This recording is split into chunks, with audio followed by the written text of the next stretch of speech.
Buenos días, ¿cómo están? Bien. Ah, muy bien.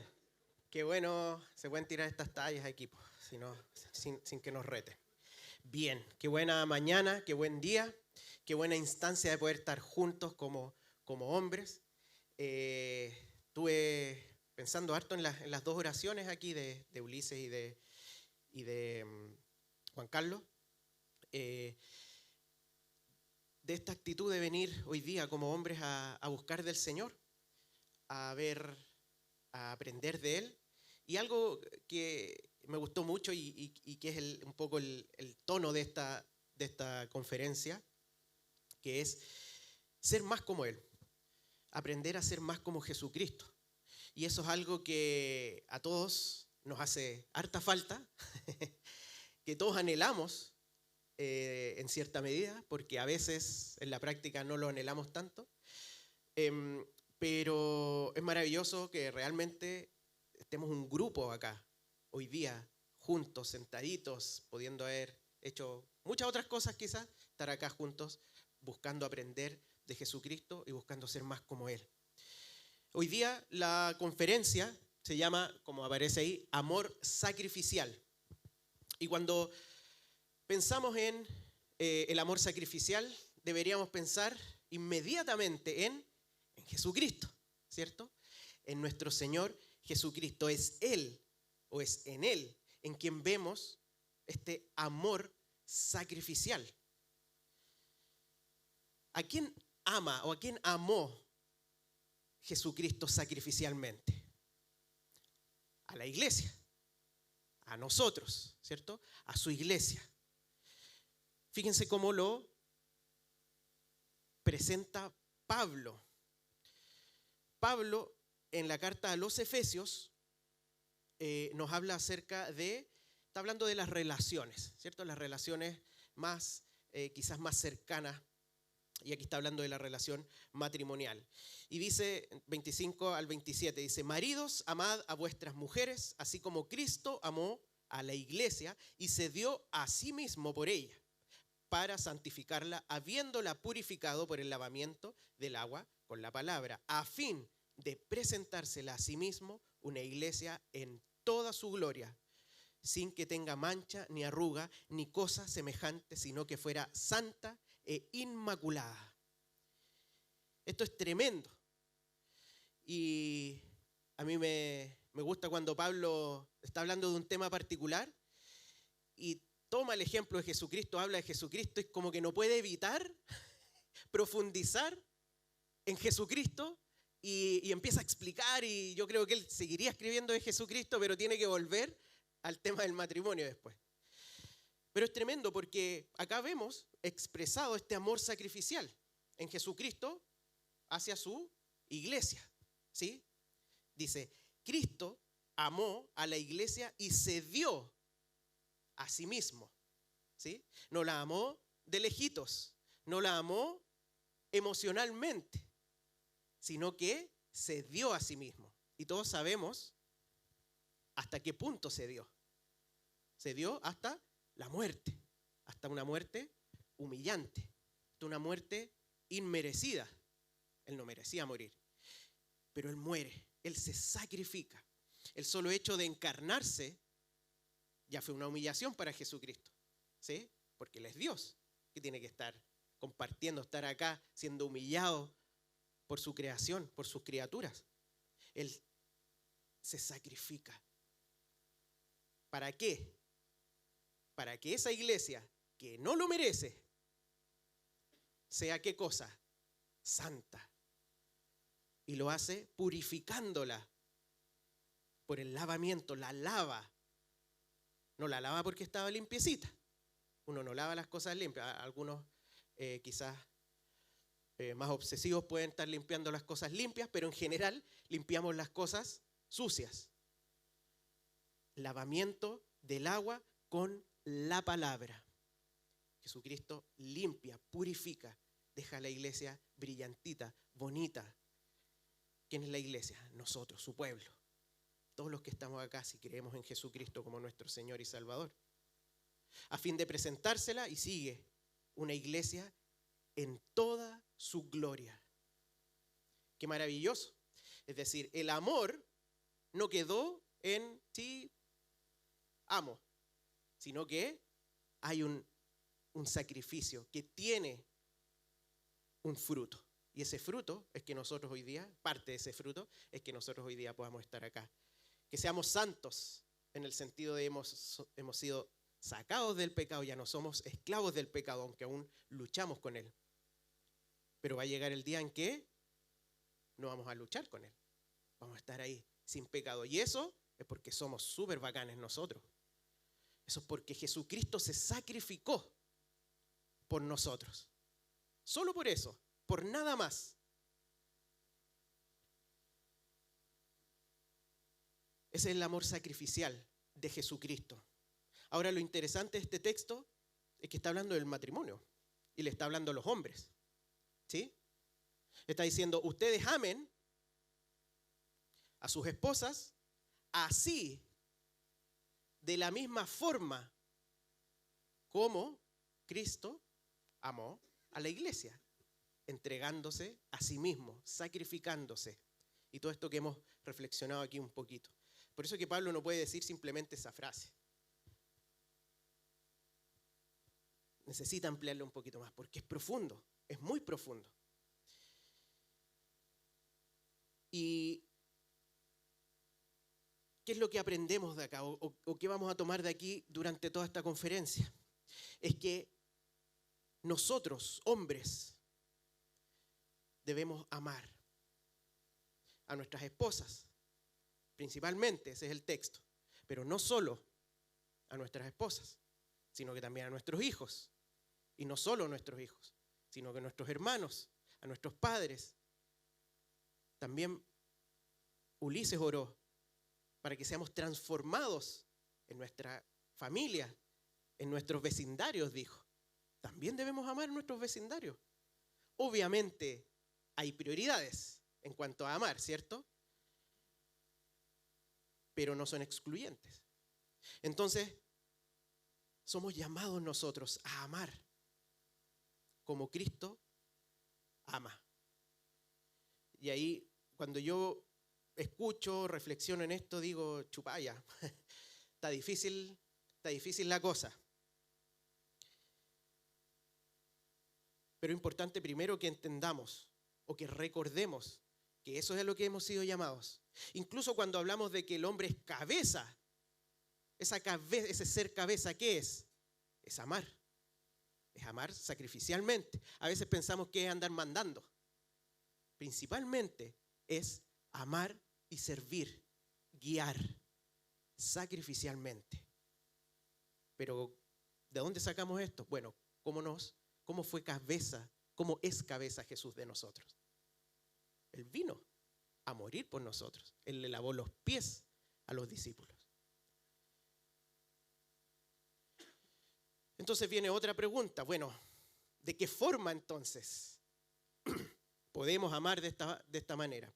Bueno, hay una forma en la que no tenemos nada que hacer y que es muy importante, que si no estuviese eso no podríamos hacerlo. Y es que el Espíritu de Jesucristo mora en nosotros.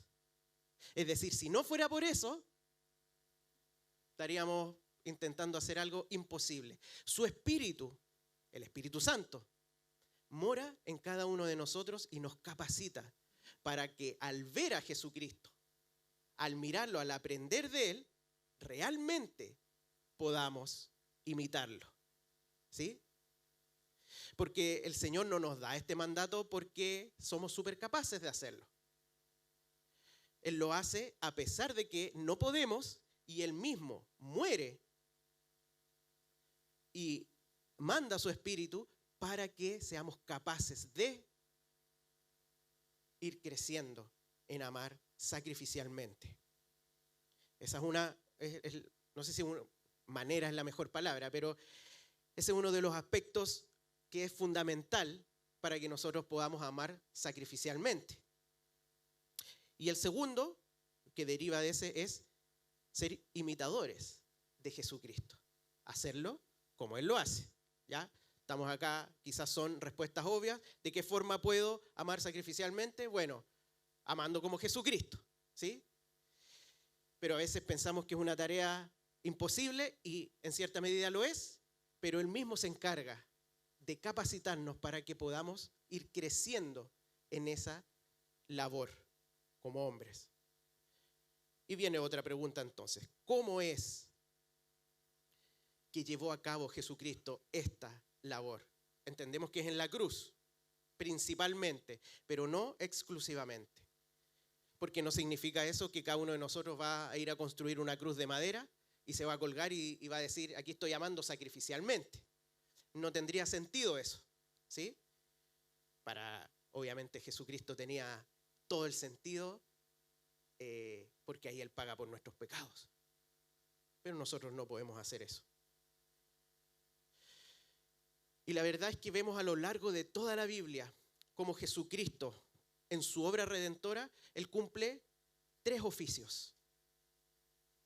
Y esos 3 oficios que fueron dados en el Antiguo Testamento y que personas lo llevaron a cabo, Jesucristo mismo los cumple de manera cabal en la obra de redención, en todo su ministerio, en la obra de redención, y Él sigue siendo. Esos 3 oficios son profeta, sacerdote y rey. Estos oficios no es que Jesucristo antes de encarnarse estaba conversando con el Padre y dijo, oye, ¿cómo me puedo presentar para que me entiendan mejor? Ya, estos 3 oficios que ellos han llevado durante la historia. No, esos 3 oficios eran una sombra del verdadero rey, del verdadero profeta y del verdadero sacerdote. ¿Sí? Él es el mejor y verdadero triple oficista. ¿Sí? Él es el mejor y verdadero rey, el mejor y verdadero profeta, el mejor y verdadero sacerdote. Y Él cumple todo este amor sacrificial cumpliendo estos 3 oficios. Estos 3 oficios uno los puede distinguir incluso desde el jardín del Edén, con Adán, ¿sí? Y la verdad es que cada uno de estos temas daría para una serie completa dominical, ¿ya? Así que obviamente es imposible ver absolutamente todos los aspectos. Pero sin embargo hoy día, a lo largo de estos 3 temas que vamos a ver hoy día, vamos a estar reflexionando en torno a cómo nosotros hoy día, si hemos sido llamados a amar sacrificialmente, entonces estamos siendo llamados a amar como un profeta, a amar sacrificialmente como un sacerdote, a amar sacrificialmente como un rey. Y para eso necesitamos mirar a Jesucristo. Hoy día vamos a partir entonces con el profeta o profetas verdaderos. Y quiero destacar 3 ideas que vamos a estar dando vuelta, que son importantes, quizás no son todas, pero son muy importantes. En primer lugar, conocer. Nosotros como profetas debemos conocer la palabra de Dios, ¿sí? Debemos predicar la palabra de Dios y debemos asumir el costo. Ahora, la verdad es que no deberíamos y no podemos partir al tiro diciendo, bueno, ¿cómo lo hacemos como profetas? Si no, miramos a Jesucristo. Y como les decía, es difícil, podríamos hacer un recorrido de todos los profetas y ir sacando varias cosas de ahí, pero nos tomaría bastante tiempo. Pero todos sabemos que en el Antiguo Testamento, ¿cierto?, hubo profetas, muchos profetas. Y partimos, ¿cierto?, el profeta que uno piensa cuando se establece el oficio, uno piensa en Moisés, ¿cierto? Moisés, él era profeta. Dios toma a Moisés para que sea su vocero, ¿cierto?, frente a Faraón, ahí en Egipto. Por lo tanto, un profeta, ¿cómo lo vamos a entender? Es eso, es un vocero, es un mensajero de Dios. Y hubo muchos en el Antiguo Testamento.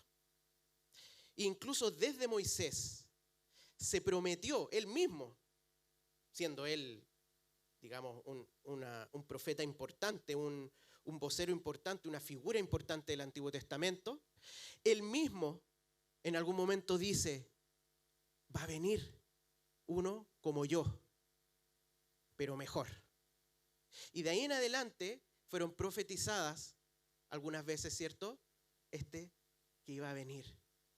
Y en los mismos evangelios se le reconoce a Jesús como un profeta, ¿cierto? ¿Se acuerdan la conversa con la mujer samaritana?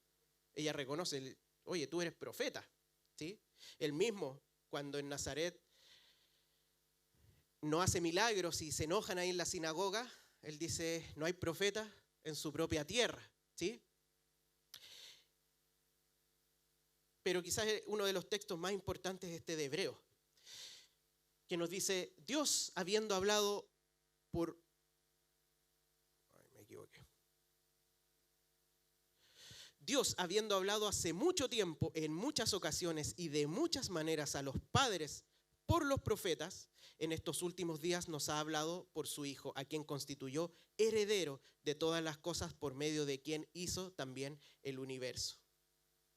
¿Qué es lo que dice? Que en ese momento, está hablando de los profetas del Antiguo Testamento, Dios habló, ¿cierto? Esta forma de ser vocero, el mensajero, aquel que lleva las palabras de Dios. Habló a través de los profetas, pero ahora, en estos postreros días, ha hablado a través de el Hijo, a través de Jesucristo, quien a la vez es el Dios creador, pero también es el profeta de Dios, ¿sí? Eso es lo que nos dice Hebreos acá. Y es interesante porque nosotros entendemos esto como a Jesucristo como el mayor profeta. Es decir, no es uno más de la lista, ¿sí? Él es el mayor profeta. ¿Y qué es lo que Él vino a decirnos? Vamos a estar viendo este texto. Estamos en Juan 12, 49 al 50. En Juan Juan le da mucho énfasis a Jesucristo hablando acerca de que Él no hace nada que el Padre no le haya dicho, ¿cierto? O que lo que Él viene a hacer es la voluntad del Padre, o todo ese tipo de cosas. Y en este caso Él está enseñando de hablar. Fíjense cómo lo dice, porque yo no he hablado por mi propia cuenta, sino que el Padre mismo me ha enviado. El Padre mismo que me ha enviado me ha dado mandamientos sobre lo que he de decir y lo que he de hablar. Y sé que su mandamiento es vida eterna. Por eso lo que hablo, lo hablo tal como el Padre me lo ha dicho. Si nosotros tomamos este texto y como Jesucristo, Él mismo define la naturaleza de lo que Él está diciendo, de lo que Él está enseñando, de lo que Él trajo para compartir, lo vemos que es total y fielmente un vocero de Dios, siendo Él Dios, ¿sí? O sea, fíjense en lo importante que es esto. No, sí, Él es el Mesías, Él es Dios, Él es el Hijo encarnado. Pero fíjense en la primera frase. Yo no he hablado por mi propia cuenta. ¿Sí? Yo no he hablado por mi propia cuenta. Y ahí está el título, el primer punto que quería hacer. Jesucristo, siendo Dios, siendo el Mesías, compartiendo la voluntad con el Padre, Él dice, yo no hablo por mi propia cuenta. Yo hablo lo que el Padre me dice. Es decir, yo no me arranco con los tarros. La pregunta es, ¿nos arrancamos con los tarros nosotros? No. Jesucristo mismo, Él no decía nada, según lo que dice acá, Él no decía nada que no le haya sido dado por el Padre. Él no decía nada por su propia cuenta. ¿Y qué es lo que Él vino a enseñar? En los evangelios habla mucho acerca de la venida del reino de Dios. ¿sí? El evangelio del reino de Dios, de cómo el reino de Dios se había acercado porque el rey, él, se había acercado. Y lo que eso tenía implicancias tremendas para cada uno que creyera en él. Podía entrar en ese reino. Sus pecados son perdonados. Ya no hay enemistad con Dios. Él vino a predicar el evangelio, porque Él es el evangelio.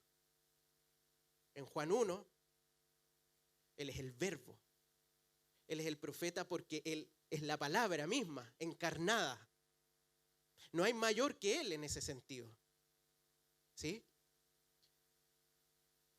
Ahora, Él entrega todo esto, Él enseña todo esto fielmente.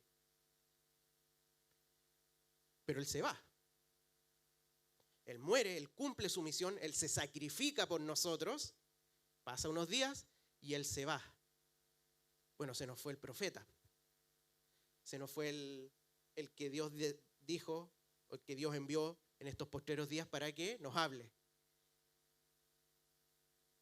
¿Y quiénes quedan? Él preparó a su iglesia. Él preparó particularmente a sus apóstoles. Y sus apóstoles fueron llenos del Espíritu Santo, así como el resto de la iglesia. ¿Y se acuerdan ahí en Hechos 1:8, cuando dice que recibirán poder? ¿Cuál era este poder? El Espíritu Santo. ¿Para qué cosa? Para ser testigos. ¿Sí? El Espíritu Santo tiene un rol muy importante en todo esto. Ahora, termina la era de los apóstoles. ¿Con qué nos quedamos nosotros? Pucha, se fue Jesús, se fueron los apóstoles. Nosotros somos privilegiados, porque tenemos la palabra de Dios abundantemente para leerla.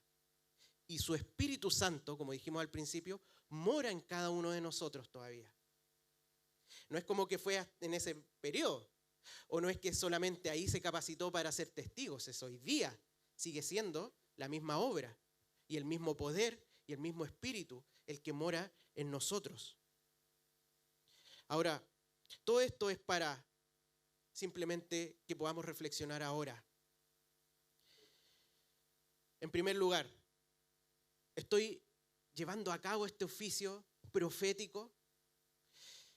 Y cuando uno piensa en eso, uno piensa al tiro en predicar, en ser vocero. Pero ¿de qué vamos a ser voceros si ni siquiera a lo mejor conocemos la palabra de Dios? ¿Podemos decir como Jesucristo, es que yo nada de lo que hablo lo hablo por mi propia cuenta? ¿Podemos llegar a decir eso? Yo creo que no. Fíjense, al final dice, sé que su mandamiento es vida eterna, por eso lo que hablo, lo hablo tal como el Padre me lo ha dicho. Entiendo que estoy hablando del Evangelio, de esta palabra que trae vida, de esta palabra que es vida. Así que me aseguro de decirlo tal cual es, tal cual ha sido dado por el Padre. ¿O no? ¿Lo hacemos de esa forma? Aprendemos obviamente que Jesucristo, Él lo hizo. Y uno dice, bueno, Él era Jesucristo. Pero Jesucristo nos dice, amen, así como yo amo. Y parte de ese amor es anunciar las buenas nuevas. Vamos a ver qué significa o cómo se aplica eso, pero es importante esto. Es importante, pensemos otra pregunta. ¿Cuántas veces hemos dado un consejo súper cristiano y después cuando hemos hojeado un poquito más la Biblia nos hemos dado cuenta, chuta, parece que la embarré? Parece que no era nada tan cristiano lo que estaba diciendo. ¿Sí? Somos ligeros. Muchas veces somos superficiales. ¿En qué sentido? En no tomar el peso de lo que estamos diciendo. Debemos conocer la palabra de Dios antes de predicar la palabra de Dios. Ahora uno puede decir, ya, pero entonces tengo que saberme toda la Biblia de Génesis a Apocalipsis para recién poder decir algo. No. Lo que no quita que sí deberíamos leer la Biblia de Génesis a Apocalipsis constantemente y cada día más sabérnosla un poquito más. ¿Sí? No hay razón para no hacer eso. Pero eso no quiere decir que tengo que hacer un seminario recién para poder decirle, para poder expresar, para poder entregar el mensaje. Porque todos hemos sido salvos por un mensaje, solo un mensaje, que es el Evangelio. Y si eso es lo que tenemos, eso es lo que podemos entregar.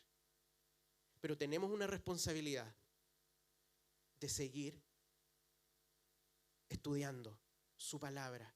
No me refiero como un acto académico, sino como un acto relacional. Los profetas del Antiguo Testamento, si no decían lo que Dios le había dicho, o si decían algo que Dios no le había dicho, ay, ay, ay. A veces somos ligeros. Ligeros me refiero superficiales en eso. No tomamos el peso a lo que significa poder compartir. Pensamos que si damos la opinión, está bien. Y a veces podemos dar la opinión. Esto no se trata de recitar la Biblia. El punto acá tiene que ver con, ¿conocemos la palabra de Dios?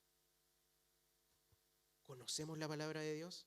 Y esa respuesta debería ser siempre, esto es lo que debería ser, siempre sí, pero necesito conocerla mucho más. ¿Sí? Esa debería ser nuestra respuesta siempre. Si la conozco, algo conozco. Porque si creo en Jesucristo, algo conozco. Al menos el evangelio más puro. Pero debo seguir conociendo. Preguntas. Quiero enfatizar en 3 cosas acá. Una, con respecto a la aplicación. ¿Podrías decir, primera pregunta, que dedicas tiempo a leer tu Biblia? Esta palabra es importante, que dedicas tiempo. Cuando hablo de dedicar, es que no estoy haciendo otra cosa. Es que me aparto de todo lo demás que estoy haciendo para leer la Biblia. Entonces, una pregunta es, ¿estoy dedicándome a leer la Biblia? Otra pregunta, que no es igual. ¿Estoy dedicando tiempo a estudiar la Biblia? No es lo mismo. ¿Sí? Yo puedo hacer un curso de lectura veloz y leer no sé cuántas páginas en 10 minutos. Listo, cumplí. Pero me estoy dedicando a conocer, a escudriñar. ¿Qué implica estudiar? Implica ver cómo se relaciona lo que estoy leyendo con lo demás que yo sé, con lo demás que está en la Escritura, cómo se relaciona con Jesucristo, cómo se relaciona con el Evangelio. ¿Me dedico a eso o simplemente hago el gesto para que cuando me pregunten puedo decir sí hice mi devocional? ¿Dedico tiempo a leerlo? Porque si no, hay que partir por ahí. ¿Dedico tiempo a estudiarlo? A estudiar la palabra de Dios. Y en tercer lugar, dedico tiempo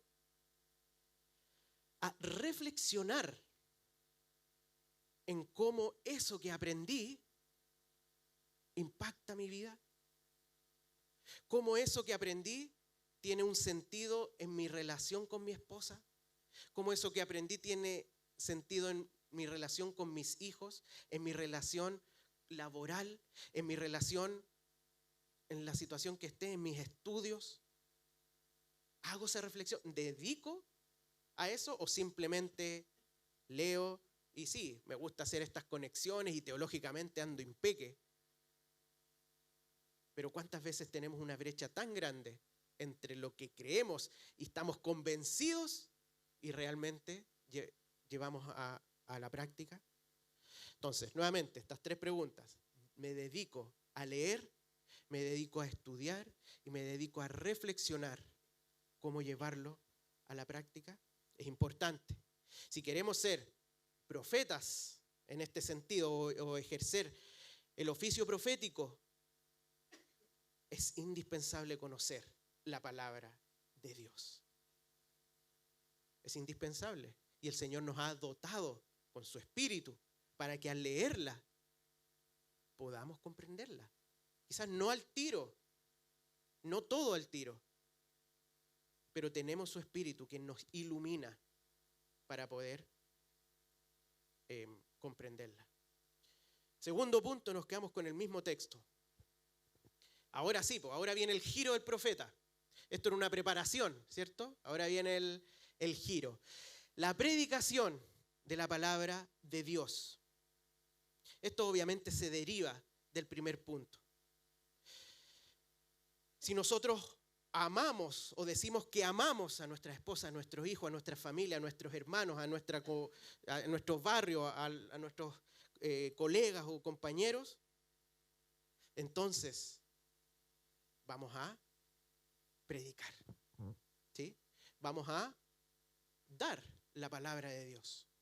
¿De qué forma? Y fíjense que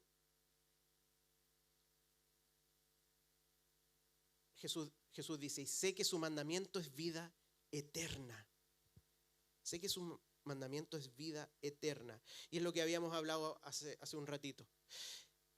Si lo que estamos buscando es el evangelio, ¿cierto? El evangelio en lo estricto, ¿cierto? Que Jesús vino a morir por nuestros pecados, pero todo lo que eso implica y toda la historia de la redención, que es su palabra, entonces eso es lo que vamos a predicar. Predicamos el evangelio. Predicamos a Jesucristo. Recuerden, esta labor, este mandato no nos ha sido dado por nuestros méritos. No nos ha sido dado por eso. Por lo tanto, no nos agarremos de ellos. Agarrémonos de lo que el Señor nos ha dado, que es su palabra y el Espíritu Santo. Prediquémosle a Jesucristo.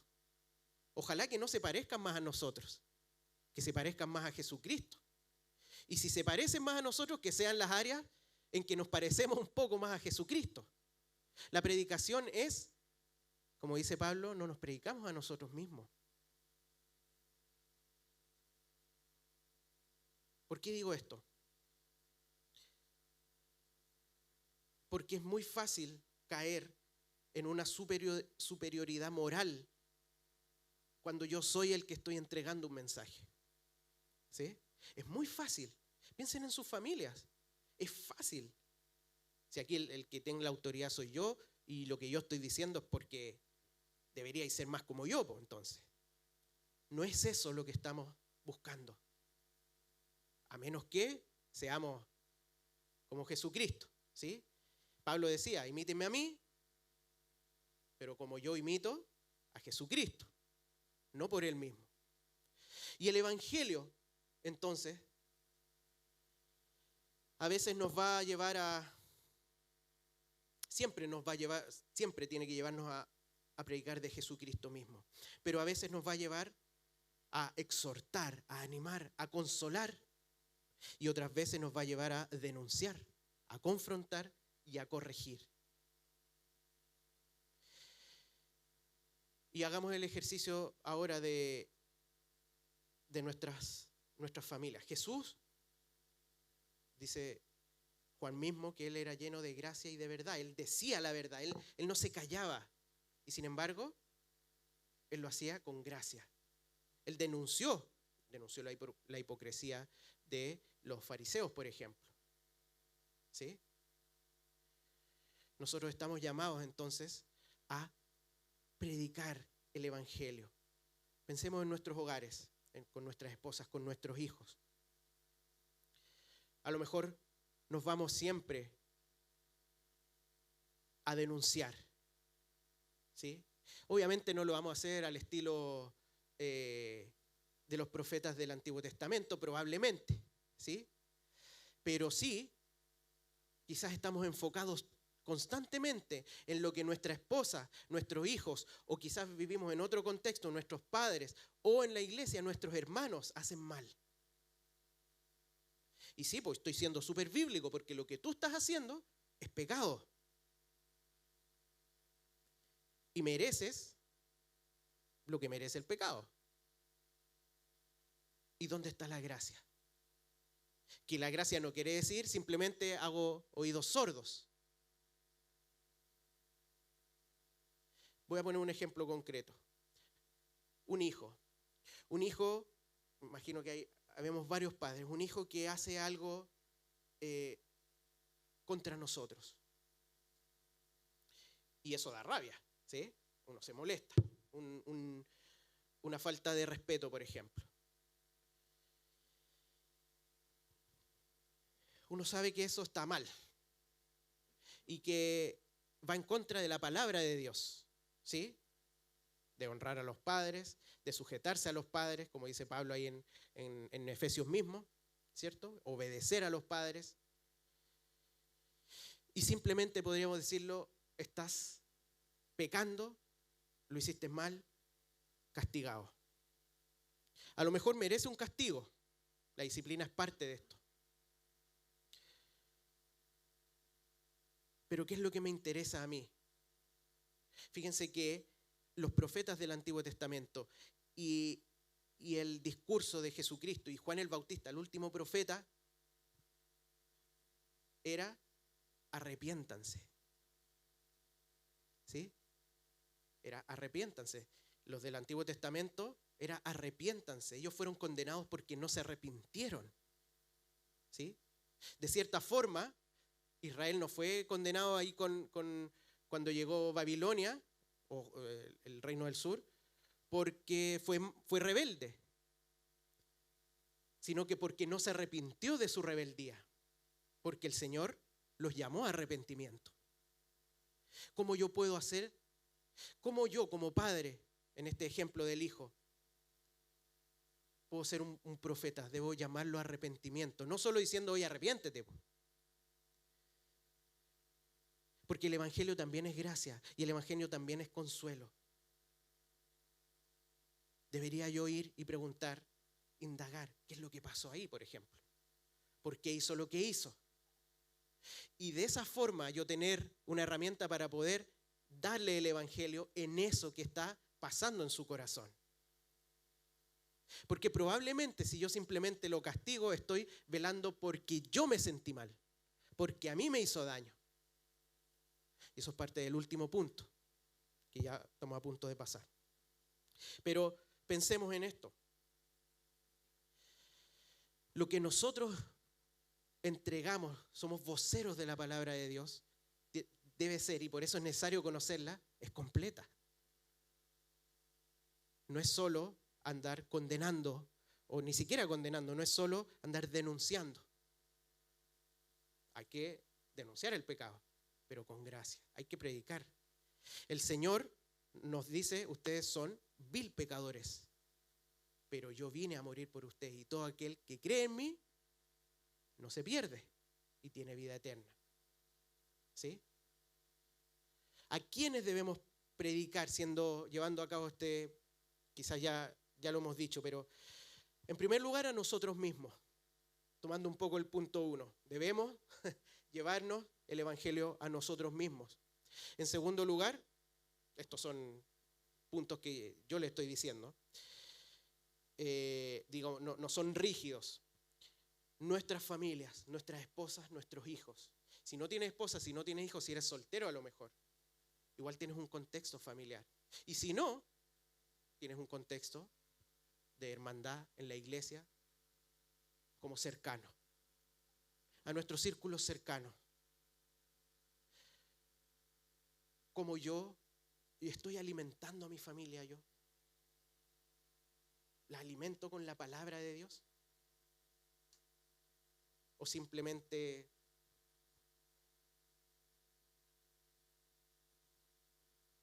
que pase nomás? Que otro se encargue, que el pastor se encargue, que el líder del ministerio. Son importantes esas labores, pero nosotros hemos sido llamados a eso. a nuestros hermanos en Cristo, a los no cristianos. También estamos llamados a amarlos sacrificialmente. En este caso como profeta, predicándoles las buenas nuevas a nuestros hermanos en Cristo, apuntándolos a Cristo, siempre. Es parte de nuestra conversación con nuestros hermanos fuera del contexto de iglesia, por ejemplo.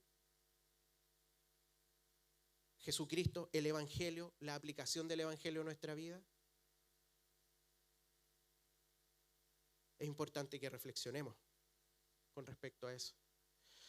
Y último punto,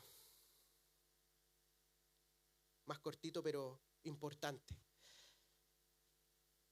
Debemos estar dispuestos a asumir el costo de esto. ¿Sí? Los profetas claramente lo asumieron. Jesucristo claramente asumió. Hay un costo, ¿sí? Hay un costo en esto. Y generalmente cuando hablamos de esto, de costos, pensamos en ser perseguidos por estar predicando abiertamente a Jesucristo. Y eso es real. Hoy día ocurre en muchos lugares, pero la verdad es que no es tan cercano a nosotros. Pero sí hay costos que quisiera mencionar hoy día y que tienen que ver con, por ejemplo, ser ignorados. A lo mejor nos da lo mismo si alguien salgo a hacer evangelismo y le predico a alguien y ese alguien no me pesca mucho y se va. Bueno, a lo mejor nos da lata, pero ¿qué pasa en nuestros hogares? A lo mejor nos cansamos. El asumir el costo es parte. A lo mejor me voy a sentir mal. Me voy a sentir como que no debería seguir porque hay un costo que pagar. Hay que asumir un costo. Pero ese costo no lo vamos a asumir mientras no entendamos que esto es prioritario. Que esto es más prioritario que muchas de las cosas a las que dedicamos más tiempo. ¿Sí? Esto es más prioritario. A lo mejor no somos ignorados, pero hay rebeldía hacia la palabra de Dios. No rebeldía hacia nosotros. También puede haberla, pero no estoy hablando de eso. Porque el foco es el mensaje de Dios. Es la palabra de Dios entregada. ¿Sí? A lo mejor hay desobediencia y rebeldía. Estoy pensando particularmente en los hijos, pero también en todos los demás. Porque cuando un hermano me exhorta a mí y yo no hago caso, yo no estoy desobedeciendo a mi hermano. Yo estoy desobedeciendo a Dios, si es que es bíblica la amonestación. Si yo no lo tomo en cuenta, yo no estoy siendo rebelde con mi hermano. O quizás sí, pero en un menor grado. Principalmente estoy siendo rebelde con el Señor. Así como cuando Dios le dice a Samuel, ¿se acuerdan? El pueblo ya no lo quería un rey. Y Dios le dice, no te están rechazando a ti, me están rechazando a mí.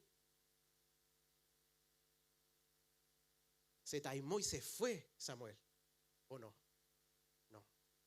Y los profetas siguieron. Fíjense que cuando Isaías es llamado, en Isaías 6, ¿cierto? Esta figura donde salen los ángeles con los ojos y el carbón en la boca, ¿se acuerdan esa parte? ¿A quién enviaré? Heme aquí. Tú le vas a hablar al pueblo y todos te van a pescar y todos se van a arrepentir y todos van a ir corriendo. No, les dice, tú le vas a decir y su corazón se va a endurecer. Sus oídos no van a escuchar. Ese era el costo del profeta. ¿Cómo se sentían los profetas, ustedes creen? ¿Se sentían siempre contentos, animados? Porque no, a veces. Pero no es eso, y no estoy negando que eso es algo importante y que hay que trabajarlo en el Señor. Lo que estoy diciendo es que esta labor de entregar la palabra de Dios es tan, tan importante que va más allá de nosotros. Va más allá de nosotros. En nuestras familias debemos conocer la palabra de Dios y entregarla. Con dichos también, buscar ser consecuentes con eso en nuestra vida, pero entregarla constantemente, aunque no veamos frutos. Debemos ser fieles al Señor en esta labor profética. Con esto quiero terminar. Pensemos en un ejemplo, en una urgencia médica o en una batalla, en ambos casos, en una guerra, un soldado. Hay un objetivo que es, puse dos, me voy a ir al primero, una urgencia médica. Cuando hay una urgencia médica y uno tiene que partir corriendo a la urgencia, se presentan muchos obstáculos, incluso de uno mismo, incluso de cómo uno se siente. A lo mejor en medio de la noche uno está cansado, mañana se tiene que levantar temprano, tiene una presentación, qué sé yo. Pero todo eso, de alguna forma, queda relegado. Y uno dice, bueno, ahí veo cómo lo hago. No desaparece, pero está ahí. Está ahí, pero no me quita el rumbo. ¿Por qué? Simplemente porque entiendo que eso es urgente, que es importante, que debo hacerlo hoy día. La labor que nos ha sido encomendada a nosotros como hombres es amar sacrificialmente. Y ahora hemos estado hablando de amar sacrificialmente como profeta. El profeta se dedica a conocer la voluntad y la palabra de Dios. Se dedica a entregar esa palabra en sus círculos con palabras y con obras. Y está dispuesto a asumir el costo. Amigos, esto es imposible para nosotros. No podemos hacerlo a menos que el Señor nos haya entregado su espíritu. Ese espíritu mora en cada uno de nosotros y es el que nos lleva a que cuando estudiamos su palabra la podamos entender, a que cuando la predicamos, aunque lo hagamos mal, lleve fruto y nos lleva a estar dispuestos a pagar el costo. Y ese es el ánimo hoy día, a que como hombres podamos reflexionar y podamos llevar a cabo.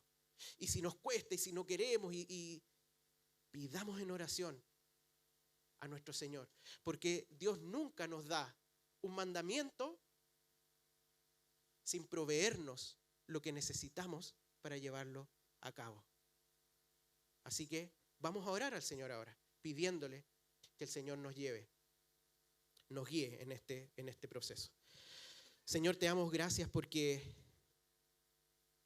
tú eres el Verbo, Señor, porque gracias a ti conocemos a Dios, conocemos al Padre. Señor, te agradecemos porque tu Espíritu mora en nosotros. Señor, te agradecemos porque tenemos el privilegio de poder compartir contigo esta labor tremenda, Señor, de entregar tu palabra, de ser tus voceros, de ser tus mensajeros, Señor.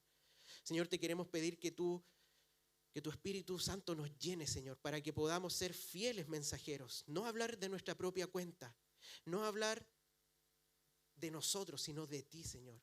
No hablar cosas que no están conforme a tu palabra, sino que aquello que proviene de tu palabra, Señor. Señor, ayúdanos a estar dispuestos a compartir en nuestras familias, a nuestras esposas, a nuestros hijos, a nuestros padres, a nuestros hermanos, a los hermanos en la fe, Señor. A aquellos que no te conocen en nuestro trabajo, en nuestro lugar de estudio, en donde vivimos, Señor. A quienes tú pongas en cercanía a nosotros, Señor.